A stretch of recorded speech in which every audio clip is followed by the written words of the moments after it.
కేంద్ర ప్రభుత్వం అమలు చేస్తున్న పథకాలను ప్రజలకు తీసుకెళ్లడమే వికసిత భారత సంకల్ప యాత్ర ఉద్దేశమని గాజువాక బీజేపీ కన్వీనర్ కరణం రెడ్డి నరసింహారావు అన్నారు.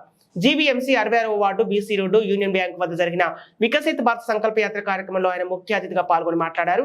ప్రధాని నరేంద్ర మోదీ అమలు చేసిన ప్రతి పథకం పేదల దరి చేరిందన్నారు. పథకాల పట్ల ప్రజలు చైతన్యం చేస్తున్నామని చెప్పారు. కేంద్రం అనేక పథకాలకు నిధులు కేటాయిస్తున్నప్పటికీ రాష్ట్ర ప్రభుత్వం దానిని ప్రజలకు తెలియజేయడం లేదన్నారు. ఉజ్వల పథకం ద్వారా ఉచిత గ్యాస్ కనెక్షన్లు, ఆయుష్మాన్ భారత్ కార్డు ద్వారా దేశవ్యాప్తంగా వైద్యం పొందేలా పథకాన్ని అమలు చేశారన్నారు. ఈ కార్యక్రమంలో వైద్యాధికారిని మానస రామస్వామి, పోస్టల్ డిపార్ట్మెంట్ ఆఫీసర్లు శ్రీనివాసరావు తదితరులు పాల్గొన్నారు. వికసిత భారత్ 2047 నాటికి భారతదేశాన్ని అభివృద్ధి చెందిన ఆత్మనిర్భర చేసే ఆలోచనల యాడులను పూర్తిగా విడగొడతాను. వికసిత భారత్ 2047 నాటికి భారతదేశాన్ని అభివృద్ధి చెందిన ఆత్మనిర్భర చేసే ఆలోచనల యాడులను పూర్తిగా విడగొడతాను. రావాలంటే అది రాష్ట్ర ప్రభుత్వం, కేంద్ర ప్రభుత్వం వల్ల కాదు. కాబట్టి మనం ఉద్యోగం చేయాలంటే మొదటి పని చేయాలి.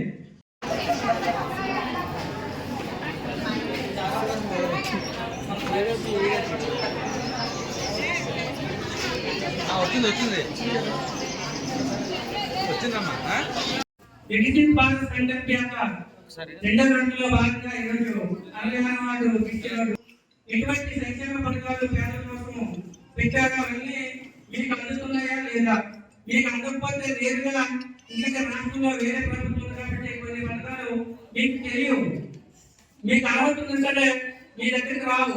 అందుకే నేరుగా పక్కనే మలయాళ డిపార్ట్మెంట్, చిరుధాన్యాలు, మెడికల్ డిపార్ట్మెంట్ అంతా ఇక్కడ మీ దగ్గరికి తీసుకొచ్చి మీకు అర్హత ఉంటే ఆ యొక్క పథకాలు ఇక్కడే చేసేయడానికి మేము రావడం జరిగింది.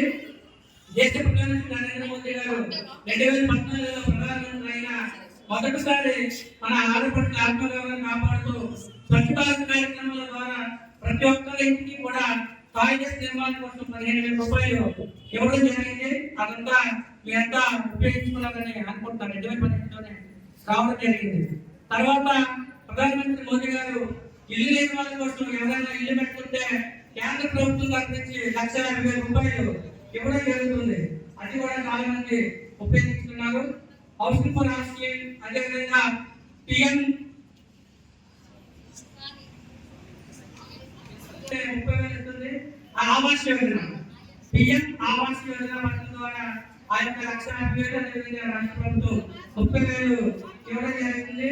మరి గతంలో దీపం పథకం, ఇప్పుడైతే ఉద్యోగ పథకం ద్వారా ఎవరైతే మహిళలు ఉన్నారో వాళ్ళందరికీ కూడా వైద్యాలు వరకు గ్యాస్ కనెక్షన్ లేకపోతే ఇప్పుడు కూడా ఉద్యోగ పథకం ద్వారా ఇవ్వడం జరుగుతుంది. ఇక్కడ ఉన్న వాళ్ళు కూడా ఎవరికైనా లేకపోతే మమ్మల్ని సంప్రదించినట్లయితే వెంటనే ఆన్లైన్ లో నమోదు చేసి ₹1 ఖర్చు అవ్వకుండా సుమారు 7,000 రూపాయలు విలువైన ఈ యొక్క ఉద్యోగ gas connection, gas Bhandar, stove, అదేవిధంగా మొత్తం సెంటర్లో కూడా రెగ్యులేషన్ కూడా ఇవ్వడం జరుగుతుంది. ఇక్కడ ఉన్న వాళ్ళు ఎవరైనా లేకపోతే తెలియజేస్తే అందరికి ఇవ్వడం జరుగుతుంది.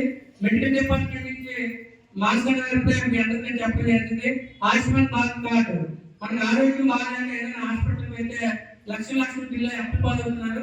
అలాంటి వాళ్ళ కోసం, పేదవాళ్ళ కోసం, వాళ్ళ కోసం ఆయుష్మాన్ భారత్ కార్డు 5,00,000 రూపాయల వరకు ఉచితంగా మన ఆంధ్రప్రదేశ్ రాష్ట్రంలోనే కాదు భారతదేశంలో ఎంత పెద్ద హాస్పిటల్ కానీ హైదరాబాద్ కానీ, చెన్నై కానీ, బెంగళూరు కానీ ఏ హాస్పిటల్ కన్నా సరే ఈ ఆయుష్మాన్ భారత్ కార్డు పనిచేస్తుంది. ₹1 ఖర్చు అవ్వకుండా మీకు ఆపరేషన్స్ కూడా ఫ్రీగా చేయడం జరుగుతుంది. ఇంట్లో నలుగురు ఉంటే 4 కార్డులు తీసుకోవచ్చు. ఒక్కొక్కరికి 5 లక్షల రూపాయల వరకు ఉపయోగపడుతుంది.